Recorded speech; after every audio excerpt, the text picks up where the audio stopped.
अस्सलामुअलैकुम नाज़रीन, मैं मोहम्मद असलम हुसैन सियासत की खबरों में आप सबका इस्तकबाल करता हूँ।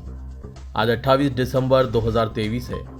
इस्लामिक तारीख के हिसाब से आज 14 जमादिय सानी 1445 हिजरी है। पेश है आज की कुछ अहम खबरें। आज जुमेरात की सुबह धुंध की एक घनी तह ने कौमी दारकूमत दिल्ली को अपने लपेट में ले लिया है, क्योंकि सर्दी की लहर ने शहर को अपनी लपेट में लिया हुआ है, जिसकी वजह से दिल्ली में ट्रेनों और परवाजों में ताखीर हो रही है, जिससे आज जुमेरात को मुसाफिरों को परेशानी का सामना करना पड़ रहा है। इंदिरा गांधी बैनुल-अक़वामी हवाई अड्डे के मंजर में शदीद धुंध के दरमियान हवाई अड्डे के दरवाजों पर मुसाफिरों को कतार में खड़े देखा गया। दिल्ली के हवाई अड्डे ने गहरे कोहर की वजह से तकरीबन 134 परवाजों में ताखीर की इत्तला दी, जहां दिल्ली से 35 बैनुल-अक़वामी परवाजों की रवानगी में ताखीर हो रही है। वहीं 28 बैनुल-अक़वामी परवाजों में भी ताखीर हुई। दूसरी जानिब 43 मुल्क की रवानगी और 28 अंदरून मुल्क आमद में ताखीर हुई है।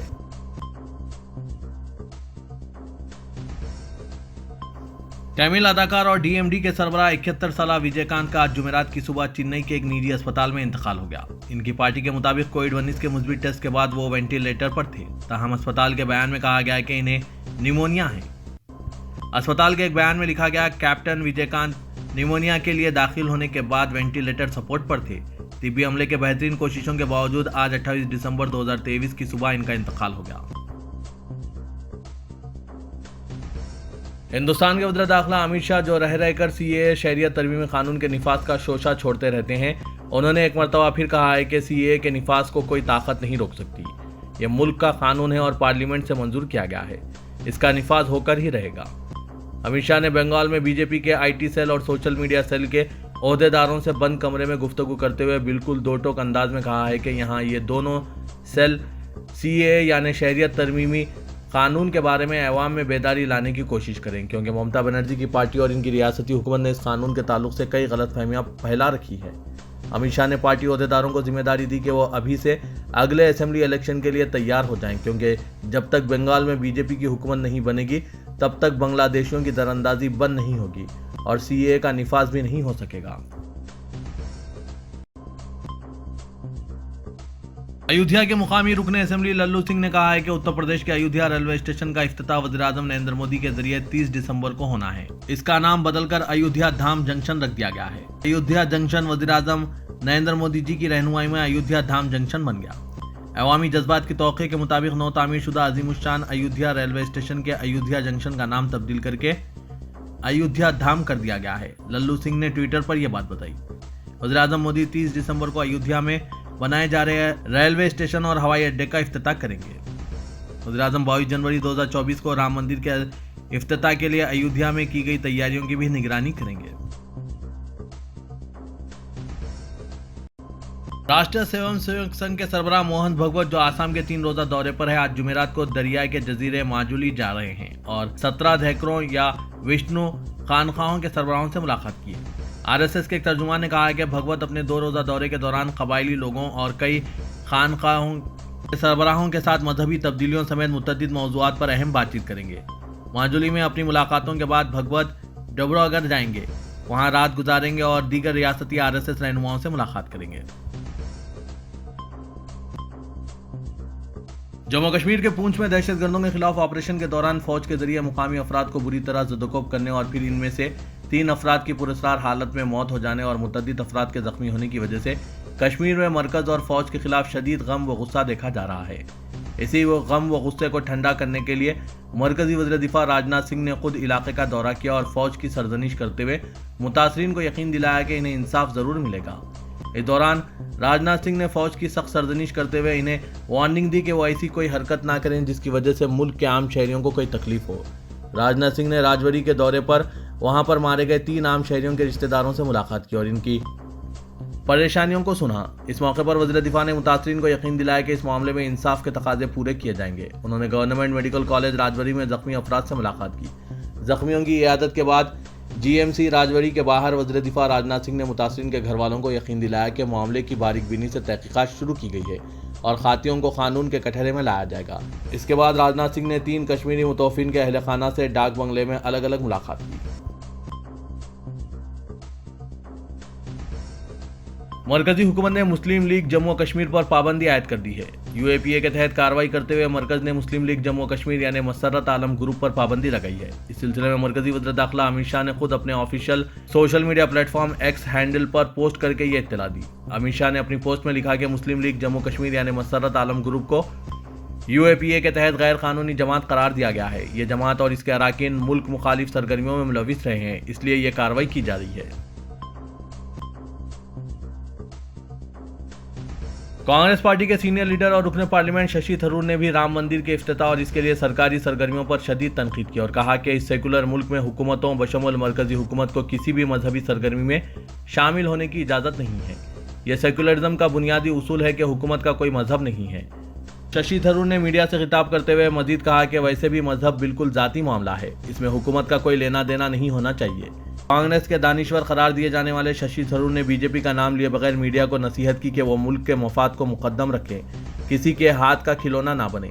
राम मंदिर के जिस इवेंट के बारे में पूरे मुल्क को मालूम है, मीडिया इसे गुज़िश्ता कुछ दिनों से इस तरह बढ़ा चढ़ाकर दिखा रहा है जैसे इसके पास और कोई काम नहीं है। इससे मुल्क का कोई फ़ायदा नहीं होगा, बल्कि सिर्फ इन्हें फ़ायदा मिलेगा जो राम मंदिर इवेंट को अपने सियासी मफाद के लिए इस्तेमाल करना चाहते हैं और अवाम का ध्यान अपनी नाकामियों, बेरोजगारी और आसमान छूती महंगाई से हटाना चाहते हैं।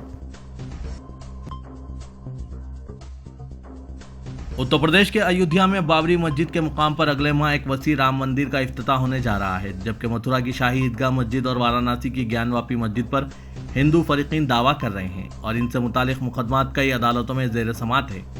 इसके अलावा मध्य प्रदेश के धार में वाक़ मस्जिद कमाल मौला का मामला भी अदालत में ज़ेर गौर है। दरअसल हिंदू तंजीमों ने दावा किया है कि इस तरह के 40 मामलात को अदालत में ले जाया जाएगा। विश्व वेदक सनातन संघ नामी तंजीम के सरबराह जितेंद्र सिंह वसेन ने दावा किया है कि 2024 में बसंत पंचमी के मौके पर 40 मजहबी मुकामात को आज़ाद कराने की मुहिम की शुरुआत की जाएगी। जितेंद्र सिंह ने कहा है कि अयोध्या में राम जन्मभूमि के मामले पर काम मुकम्मल हो चुका है। मथुरा में श्री कृष्णा जन्मभूमि केस में काम जारी है। काशी में ज्ञानवापी पेचीदा तनाज़े पर भी काम जारी है। मध्य प्रदेश के धार में भोजशाला के मामले पर भी काम जारी है। जितेंद्र सिंह ने मजीद कहा, अब 40 दीगर मजहबी मुकामात की आज़ादी के लिए बैक वक्त अदालती मजहबी जंग की तैयारियां मुकम्मल कर ली गई है। 2024 में बसंत पंचमी को आईनी मजहबी जंग शुरू करने का बुगुल बजाया जाएगा। कर्नाटक पुलिस ने आरएसएस कायद के प्रभाकर भट्ट के खिलाफ इनकी 24 दिसंबर को की गई तकरीर के दौरान मजहबी मुनाफरत को मुबैना तौर पर उकसाने पर एक मुकदमा दर्ज कर लिया है। साबिक जनता दल सेकुलर कायद व जहेदकार नजमा नजीर की जानिब से की गई एक शिकायत पर मांड्या जिले के श्रीरंगापटना टाउन पुलिस स्टेशन में एक एफआईआर दर्ज की गई है। प्रभाकर भट्ट श्रीरंगापटना में हनुमान जयंती की मुनासिबत से हिंदू जागरण वेदिका की जानिब से मुनक्किद की गई संकीर्तना यात्रा में शिरकत कर रहे थे। इंडियन एक्सप्रेस ने इत्तला दी है कि एफआईआर के मुताबिक भट्ट ने तकरीर करते हुए कहा कि मुस्लिम खवातीन हर दिन एक मुस्तकिल शौहर नहीं रखती। मोदी हुकूमत ने दायमी शौहर अता किया है। सिर्फ मुस्लिम मर्द ही नहीं, हत्ता के मुस्लिम ख्वातीन भी लव जिहाद के जरिए धोखा देते हैं। क्या तुम्हारे पास अपनी बरादरी में मर्द व औरत नहीं है? उन्होंने अपनी तकरीर में यह भी कहा कि मुल्क का तहफ़्फ़ुज़ सिर्फ हिंदुओं से ही किया जा सकता है। मुसलमानों के लिए बहुत से ममालिक हैं, मगर हिंदू एक ही मुल्क रखते हैं और हम इसके लिए लड़ना चाहते हैं। दिल्ली में बैनुल-अक़वामी फाउंडेशन बराए मजहबी हम आहंगी के सदर डॉक्टर ख्वाजा इफ्तिखार अहमद ने कहा है कि सुनहरी बाग मस्जिद की मुतवक्किअ इंहदामी कार्रवाई के ताल्लुक से उमूमी तशवीश का पाया जाना फितरी व अक़ली दोनों जवाज़ रखते हैं। सुनहरी मस्जिद का शुमार नई दिल्ली की कदीम मसाजिद में होता है। मोरिकीन ने इस मस्जिद को कई 100 बरस पुरानी बताते हैं। लैटिन जोन बनने से पहले की ये तामीर है। वतन अजीज़ हिंदुस्तान के सकाफती विरसे में इसका शुमार है। इतना ही नहीं, ये दिल्ली वक्फ बोर्ड के मातहत है और इसकी कानूनी मिल्कियत है। डॉक्टर ख्वाजा इफ्तिखार अहमद ने कहा है कि जामा मस्जिद दिल्ली के शाही इमाम सैयद अहमद बुखारी के दादा और परदादा का अंग्रेज़ों के साथ इस मस्जिद के हवाले से एक मुआहदे का भी जिक्र मिलता है और ज़राए से सामने आ रहा है। अलाउद्दीन ये मस्जिद इन 123 जायदादों में शामिल है जिनका मामला अदालत में ज़ेर इल्तवा है और दिल्ली हाई कोर्ट का इन तमाम पर ऑर्डर मौजूद है। लिहाजा इन्हदाम का अमल एक नामुनासिब और गालिबन गैर कानूनी अमल होगा। रियासत तेलंगाना में गवर्नर की तब्दीली के इम्कानात में इजाफा होने लगा है। डॉक्टर तमिलिसाई सौंदरराजन को तब्दील करने की मरकजी हुकूमत की जानिब से तैयारी की जाने लगी है। 1 सितंबर 2019 को मरकजी हुकूमत ने डॉक्टर तमिलिसाई सौंदरराजन को गवर्नर तेलंगाना बनाए जाने के अहकाम जारी किए थे और 9 सितंबर को उन्होंने अपनी नई जिम्मेदारियों का जायजा लिया था। तेलंगाना में गवर्नर के ओहदे पर तकर्रुर से कबल डॉक्टर तमिलिसाई सौंदरराजन तमिलनाडु में भारतीय जनता पार्टी की रियासती सदर के ओहदे पर थी। तेलंगाना गवर्नर की हैसियत से जायजा हासिल करने के बाद इन्हें लेफ्टिनेंट गवर्नर पुडुचेरी की जायज जिम्मेदारी तफवीज़ की गई थी। तेलंगाना असेंबली इंतखाबात के नतायज के बाद शुरू हुई क़यास-आराइयों का जायजा लिया जाए तो ये कहा जा रहा है कि डॉक्टर तमिलिसाई सौंदरराजन को गवर्नर तेलंगाना के ओहदे से हटाते हुए तेलंगाना के लिए नए गवर्नर के तकर्रुर के अहकाम जारी किए जा सकते हैं और इन्हें पुडुचेरी लेफ्टिनेंट गवर्नर की मुकम्मल जिम्मेदारी तफवीज़ की जा सकती है। तेलंगाना के वज़ीर-ए-आला रेवंत रेड्डी ने डिप्टी चीफ मिनिस्टर तेलंगाना व फाइनेंस मल्लू भट्टी विक्रमार्का के हमरा मुमकिना फाइनेंस के अहदेदारों के हमरा बजट की तैयारियों के लिए जायजा इजलास मुनक्किद करते हुए रियासत को दरपेश मुआशी चैलेंजेस से निपटने की हिकमत अमली पर गौर ख़ौस किया। बजट 2024-25 की तैयारी के सिलसिले में रेवंत रेड्डी के जायजा इजलास के दौरान अहदेदारों ने इन्हें रियासत की मुआशी सूरत-ए-हाल के मुतालिक वाकिफ करवाया और इन्हें हकीकी आदाद-ओ-शुमार, रियासत को दरपेश चैलेंजेस के अलावा मुआशी मुश्किलात से निपटने के तरीक़ेकार के मुतालिक वाकिफ करवाया। चीफ मिनिस्टर ने अहदेदारों को हिदायत दी कि वो आइंदा बजट में रियासत की आमदनी और खर्च के अलावा अदाशुदनी बकायाजात के हकीकी आदाद-ओ-शुमार पेश करें ताकि अवाम को भी इस बात का पता चल जाए कि तेलंगाना की हकीकी मुआशी हालत क्या है। उन्होंने गैर ज़रूरी इसराफ को बजट में जगह ना देने के लिए कहा। ज़राए के मुताबिक तेलंगाना की मुआशी सूरत-ए-हाल को बेहतर बनाने के सिलसिले में मनसूबाबंदी करने की चीफ मिनिस्टर ने अहदेदारों को हिदायत जारी करते हुए कहा कि वो रियासत को खर्च के बोझ से निजात दिलाने की मनसूबाबंदी करते हुए हुकूमत को पेश करें ताकि रियासत को मुआशी तौर पर मुस्तहकम बनाने के इक़दाम किए जा सकें और आइंदा बजट में रियासत की मईशत में बेहतरी लाने के इक़दाम किए जा सकें। असेंबली इंतखाबात में शानदार कामयाबी से पुरजोश रहने वाली कांग्रेस पार्टी ने आराम करने के बजाय तेलंगाना में लोकसभा इंतखाबात की तैयारियों का आगाज कर दिया है। मौसूल ज़राए से पता चला है कि बीआरएस और बीजेपी के कई कायदीन कांग्रेस से राब्ता बनाए हुए हैं। टिकट का तयक़ुन मिलने पर कांग्रेस में शामिल होने का यकीन दिला रहे हैं। तेलंगाना में चीफ मिनिस्टर का ओहदा संभालने के बाद रेवंत रेड्डी मसरूफ तरीन दिन गुजार रहे हैं। एक तरफ नज़्म व ज़ब्त पर अपनी पकड़ मजबूत कर रहे हैं, बड़े पैमाने पर IAS और IPS ओहदेदारों के तबादले कर रहे हैं, दूसरी तरफ मुख्तलिफ महकमाजात का जायजा इजलास तलब कर रहे हैं। इसके अलावा पार्टी के तंजीमी उमूर पर भी गहरी नज़र रखे हुए हैं।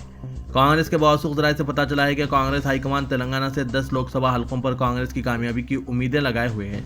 ताहम चीफ मिनिस्टर रेवंत रेड्डी 17 के मुंजमला 15 लोकसभा हलकों पर कामयाबी हासिल करने की हिकमत अमली तैयार करते हुए काम कर रहे हैं। इस सिलसिले के हिस्से के तौर पर सोनिया गांधी को तेलंगाना के एक लोकसभा हलके से मुकाबला करने का मुतालबा करते हुए कांग्रेस पॉलिटिकल अफेयर्स कमेटी के इजलास में मुतफ़िक़ा राय से करारदाद मंजूर की गई है। इसके अलावा वज़ीर-ए-आला ने साबिक़ 10 मुत्तहिदा अजला में वज़रा को इंचार्जेस नामज़द करते हुए हुकूमत की फलाही स्कीमात का जायजा लेने के अलावा लोकसभा इंतखाबात के लिए इन्हें मुतहरिक कर दिया है। तेलंगाना हुकूमत की जानिब से शुरू किए जा रहे 6 गारंटी प्रोग्राम अभिया हस्तम प्रजना पालना का राशन कार्ड की इजराई से कोई ताल्लुक नहीं है, महज अवाम को गुमराह करने के लिए गलत इत्तलात फैलाई जा रही है। ये बात कायदे मजलिस बचाओ तहरीक अमजदुल्ला खां खालिद ने बताई। उन्होंने अवाम में पैदाशुदा बेचैनी और अफरा तफरी के माहौल पर आज मुख्तलिफ महकमों का दौरा किया और मुतालिका अहदेदारों से बातचीत के बाद अपना पैगाम जारी किया और कहा कि रियासती हुकूमत की 6 गारंटी पर अमलावरी के इक़दाम किए जा रहे हैं। अमजदुल्ला खां खालिद ने शहरियों से दरख्वास्त की और गलत इत्तलात से गुमराह ना होने का मशवरा दिया। MBD क़ायद ने बताया कि बल्दी अहदेदार अवाम के घर पहुंचकर फॉर्म्स की तकसीम करेंगे और तफसीलात को हासिल करेंगे। उन्होंने बताया कि सोशल मीडिया पर राशन कार्ड्स की इजराई के ताल्लुक से बेबुनियाद इत्तलात को फैलाया जा रहा है। उन्होंने मजलिसी अरकान असेंबली पर इल्ज़ाम लगाया है और कहा कि गुज़श्ता चंद रोज़ से मजलिसी अरकान असेंबली अवाम को बावर करवा रहे हैं कि नए राशन कार्ड्स की दरख्वास्तें हासिल की जा रही है और इसके लिए इनकम सर्टिफिकेट दरकार है। इस इत्तलात के बाद अवाम की भीड़ तहसीलदार के दफातर मी सेवा सेंटर्स पर उमड़ पड़ी है। MBD क़ायद अमजदुल्ला खां खालिद ने इन इत्तलात की तस्दीक के लिए आज तहसीलदार और सिविल सप्लाईज के अहदेदारों से मुलाकात की और बातचीत करते हुए इनका मौक़िफ़ हासिल किया। हैदराबाद के बंडलागुड़ा पुलिस इस ऑटो ड्राइवर्स को तलाश कर रही है जिसने कम उम्र तालिबा के अगवा की कोशिश की। तफसीलात के मुताबिक पुराने शहर के इलाके एराकुंटे से ताल्लुक़ रखने वाली 16 साल लड़की 10वीं जमात में ज़ेर तालीम है। कल रात वो रोज़ की तरह ट्यूशन से बजरिया ऑटो अपने घर वापस जाने के लिए चंदनगुट्टे में ऑटो में सवार हुई। रास्ते में ऑटो ड्राइवर ने ऑटो का रुख मोड़ दिया और लड़की के चेहरे पर स्प्रे छिड़क कर इसके अगवा की कोशिश की। लड़की ने बुर्का पहना हुआ था और फेस पीस लगाया हुआ था, जिसकी वजह से स्प्रे का इतना असर नहीं हुआ। ताहम लड़की ने शोर मचाया और चलते ऑटो से कूद पड़ी। घर पहुंचकर इसने अपने अरकान खानदान को तफसीलात से वाकिफ करवाया। वो बंडलागुड़ा पुलिस से रुजू है। पुलिस ने इस मामले में केस दर्ज करके छानबीन शुरू कर दी है। और मुकाम वाक़े का मुआयना करके सीसीटीवी फुटेज का जायजा लिया ताकि अगवा कुनिंदा का पता चलाया जा सके। शहर हैदराबाद में भी बिहार और उत्तर प्रदेश की तरह अगवा की कोशिशें की जा रही है। यहाँ पर भी ख्वातीन और लड़कियाँ महफूज नहीं है, इसलिए वालिदैन को चाहिए कि अपने लड़कियों पर खास तवज्जो दें। नाज़रीन, इस पर आपकी क्या राय है, कमेंट के जरिए जरूर बताइएगा। साल नौ की तकारीब के पेश नज़र साइबराबाद पुलिस की जानिब से बाज़ तहदीदात आयद की गई है। 31 दिसंबर की रात 10 बजे से 1 जनवरी की सुबह 5 बजे तक आउटर रिंग रोड और पीवी एक्सप्रेसवे को बंद रखा जाएगा। सिर्फ एयरपोर्ट जाने वाली गाड़ियों को ही इजाज़त दी जाएगी। Shilpa layout, Gachibowli, biodiversity, Shaikpet, mind spaces, cyber tower, forum mall, JNTU, Kaithalapur, Balanagar flyovers के अलावा दुर्गम चेरुवू व केबल ब्रिज को 31 दिसंबर की रात 11 बजे से दूसरे दिन सुबह 5 बजे तक बंद रखा जाएगा। पुलिस ने कैब और ऑटो ड्राइवर्स के लिए यूनिफॉर्म को लाजमी करार दिया है। कैब ड्राइवर से कहा गया है कि वो राइड से इनकार ना करें। क़वायद की खिलाफ वर्जी पर पुलिस को व्हाट्सएप के जरिए शिकायत करने का मशवरा दिया गया और हालत नशे में गाड़ियां चलाने वालों के खिलाफ सख्त कार्रवाई का इंतबाह दिया गया है। मजलिस इत्तेहादुल मुस्लिमीन के कायदे मुक़न्नना पार्टी व रुकने असेंबली चंद्रान गुट्टा अकबरुद्दीन अवैसी ने कहा कि ख़वातीन अपनी ज़िंदगी के चैलेंजेस का मुकाबला इल्म और हुनर के जरिए ही कर सकती है। आज कई ऐसी ख़वातीन हैं जो बेसहारा हैं, मसाइल का शिकार हैं। इनकी ज़रूरतें पूरा करने के लिए इन्हें इल्म और हुनर आना ज़रूरी है। जिन ख़वातीन के पास इल्म और हुनर नहीं, वो मदद और ताउन के लिए इधर से उधर भटकती है। ये देखकर काफ़ी अफसोस होता है। अकबरुद्दीन अवैसी ने Owaisi school of excellence, Jamal colony, रियासत नगर में वोकेशनल कोर्सेज की तकमील करने वाली ख़वातीन में सर्टिफिकेट, सिलाई मशीन, ब्यूटिशियन के किट्स की तकसीम के बाद खिताब कर रहे थे। तेलंगाना के वज़ीर आला रेवंत रेड्डी ने कहा है कि राशन कार्ड ना रखने वालों की भी 6 जमानतों के लिए दरख्वास्तें कबूल की जाएगी। नए राशन कार्ड की इजराई हुकूमत की जानिब से जारी रहने वाला एक प्रोग्राम है। उन्होंने कहा कि 28 दिसंबर से शुरू होने वाले अवामी हुक्मरानी प्रोग्राम के दौरान तमाम अफराद की दरख्वास्तों को कबूल किया जाएगा। उन्होंने कहा कि हर अहले ख़ानदान को 6 जमानतों से इस्तेफादा करवाने तक ये प्रोग्राम जारी रहेगा। इस सिलसिले में अवाम को तशवीश में मुब्तला होने की ज़रूरत नहीं है, क्योंकि ये अवाम की हुकूमत है जो अवाम के लिए ही काम करेगी। रेवंत रेड्डी ने यह भी वादे किया कि 6 जमानतों के लिए जो दरख्वास्तें कबूल की जा रही है, इसके लिए कोई मुद्दत मुकर्रर नहीं है। अवामी हुक्मरानी प्रोग्राम के मुकर्ररा अय्याम के बाद भी MPDO और दीगर दफातर में अवाम से दरख्वास्तें कबूल की जाएगी। अयोध्या में राम मंदिर का इफ्तिताह 22 जनवरी को होने वाला है, जिसके लिए तैयारियां जोरों शोर से जारी है। राम मंदिर के दरवाजे हैदराबाद में बनाए जा रहे हैं। हैदराबाद की एक कंपनी मरकजी मंदिर और उसके ऊपर के इलाके के साथ साथ इर्द गिर्द के ढांचे में 17 दरवाजों पर काम कर रही है।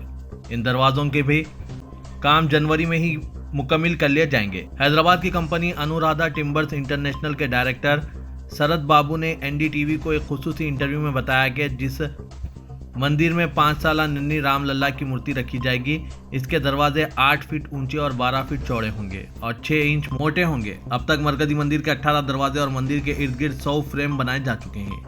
उन्होंने कहा कि आज 118 दरवाजों का काम मुकम्मल हो चुका है।